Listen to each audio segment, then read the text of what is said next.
I can do it. I worked for ESPN. Okay. I can do it. Yes. Hubert, Tennessee, obviously, long-time reputation as a physical bunch. Yeah.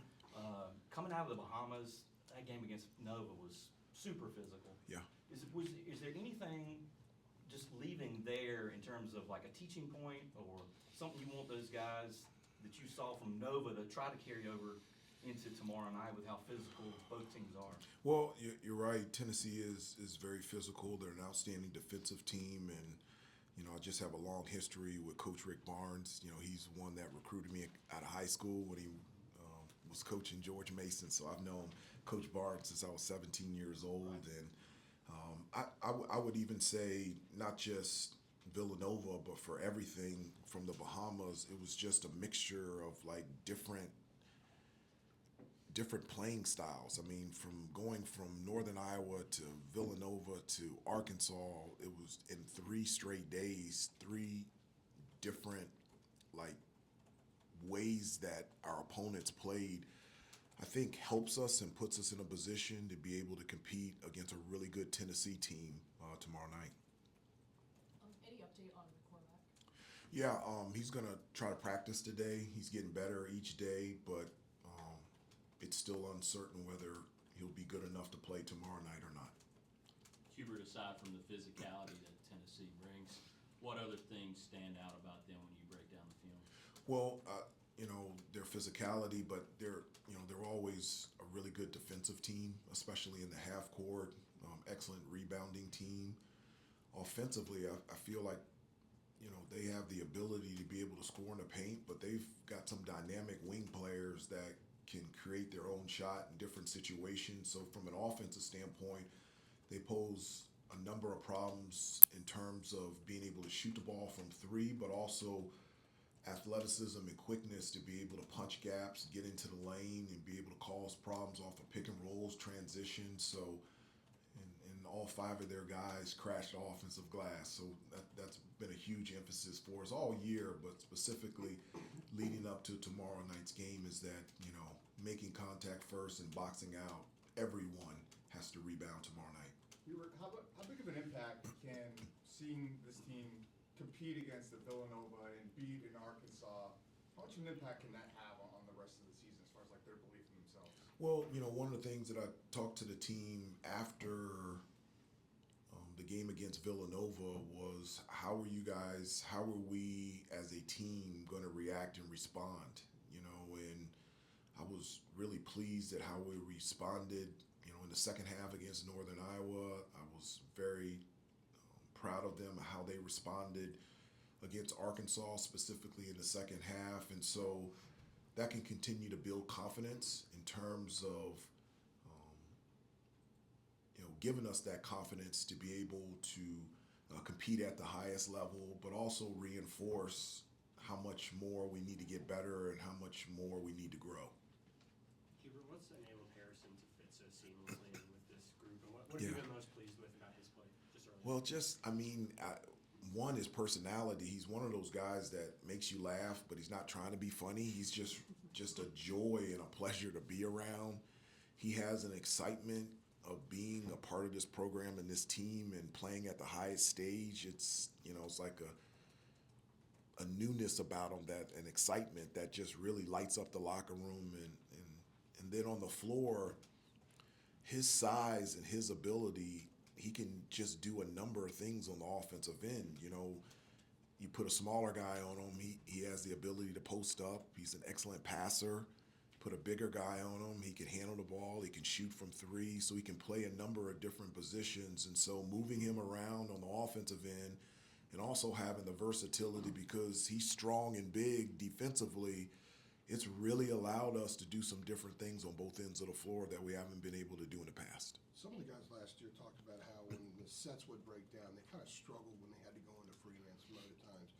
With Tennessee so determined to take you out of your sets, do you see this team as being maybe better at dealing when the sets break down, at sort of playing some freelance, and how important do you think that'll be tomorrow night? Well, I think it's important to be able to not only exist, but to be efficient outside of your offense. I just really believe with the scouting that people do, everyone knows what you're doing. And so at the end of the day, like, how are you going to be efficient offensively when your play doesn't work? And so,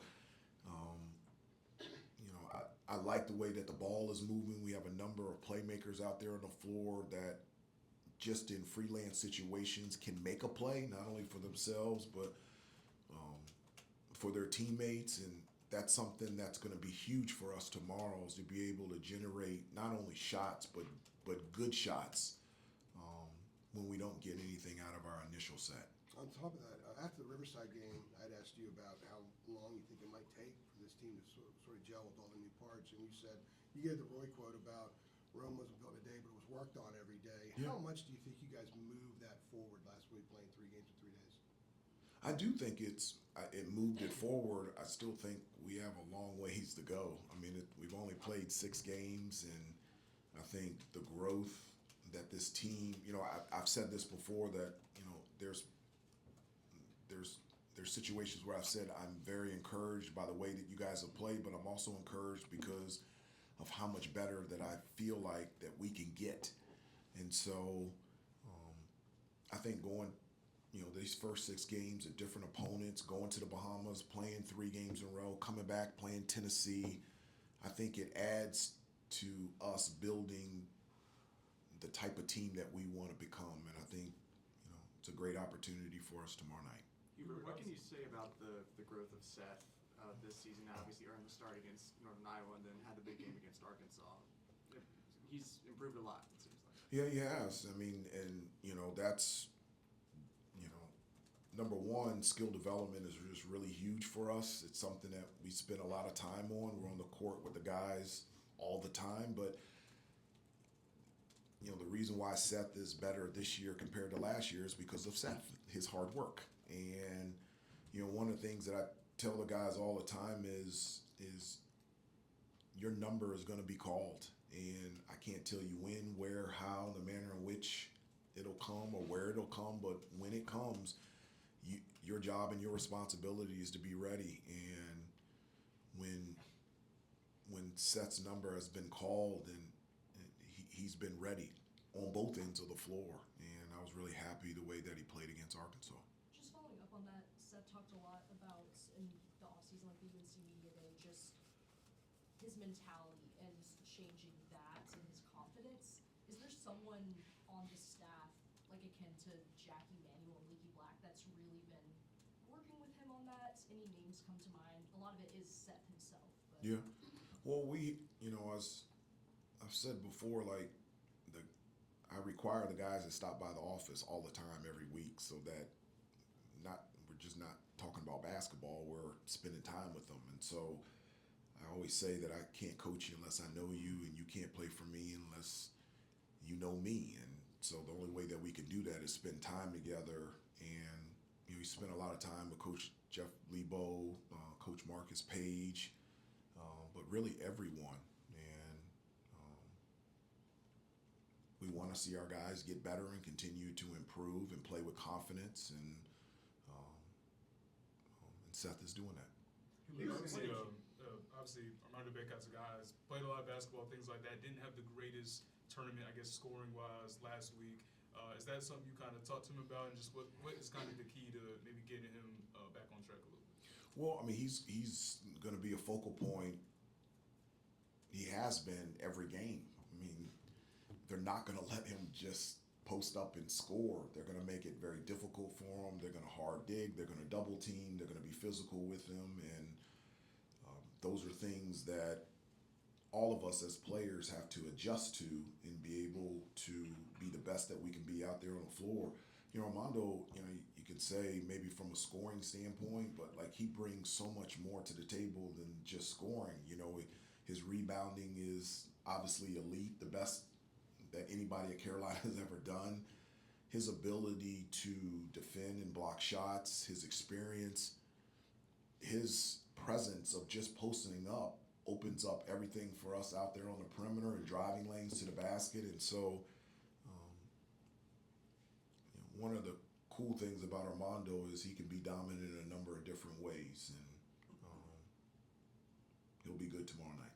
Hubert, After the along big those lines, challenges you though, had, Thank you, Arnold. Alright. We'll go to Arnold next. Thank you. Okay. Thank you, Kirsch.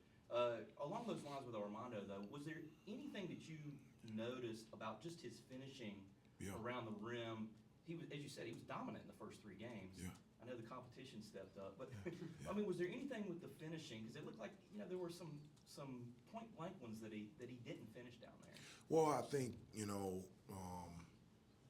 there were some, that probably normally go in that didn't go in. And to me, that's just the same as sometimes my jumper didn't go in. It's just, it is what it is.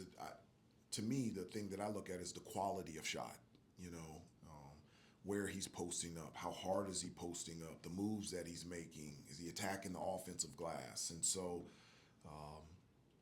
one of the things that I've told him a number of times, it's a product of his hard work. This is the best that he has shot from the free throw line. So when he's getting fouled, he's going up there and making a lot of his free throws, and so that shows growth. And so, there are going to be days where the ball doesn't go in normally, but I love the way that Armando's playing, and he means so much to our team.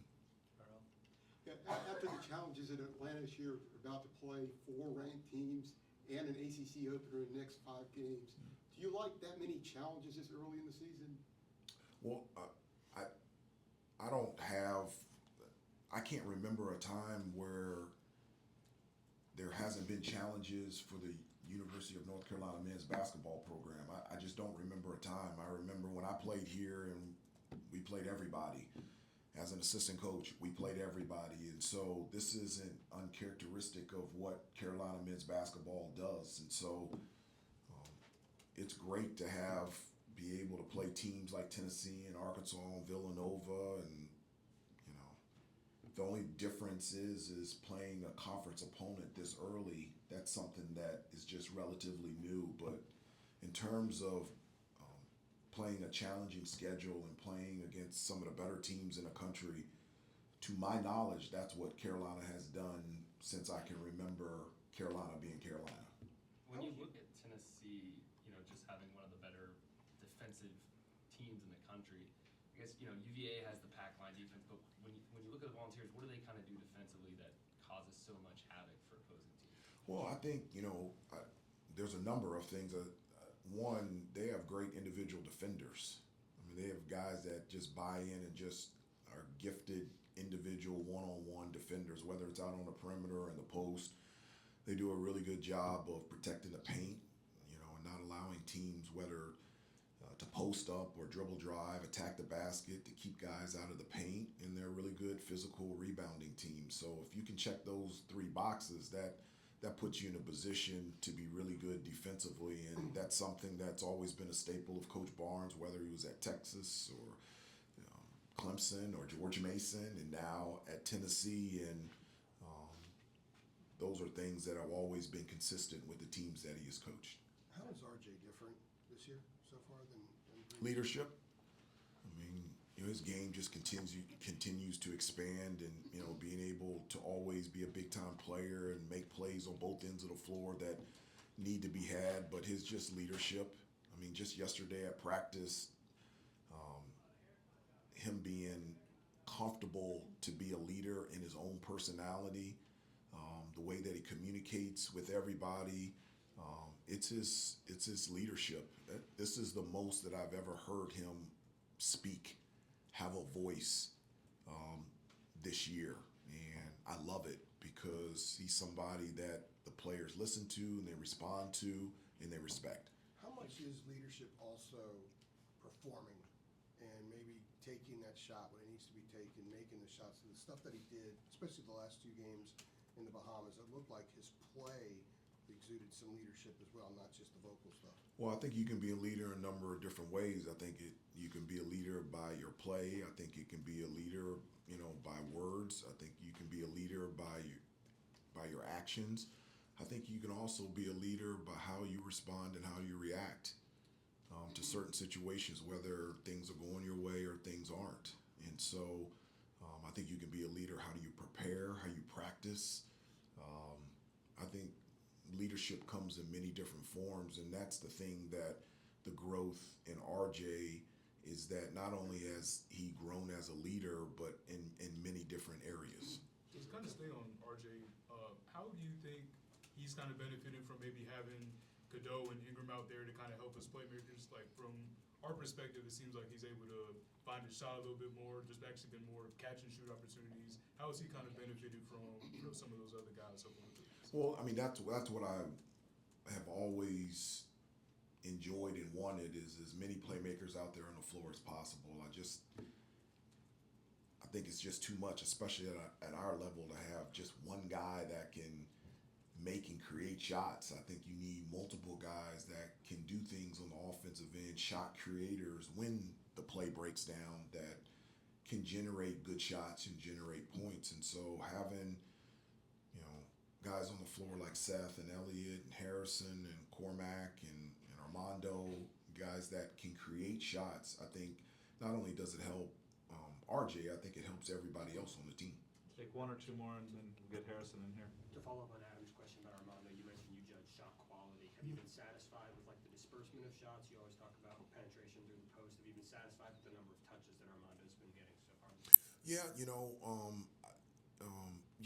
we want the ball down low on the post because, I mean, he scores, he gets fouled, he gets to the free throw line, and he gets us to the penalty. And that's always want to dominate, points in the paint through post, penetration, and offensive rebounds. Adjusting to double teams, working harder to catch the ball deeper into the paint so that double teams can't come and you can score automatically.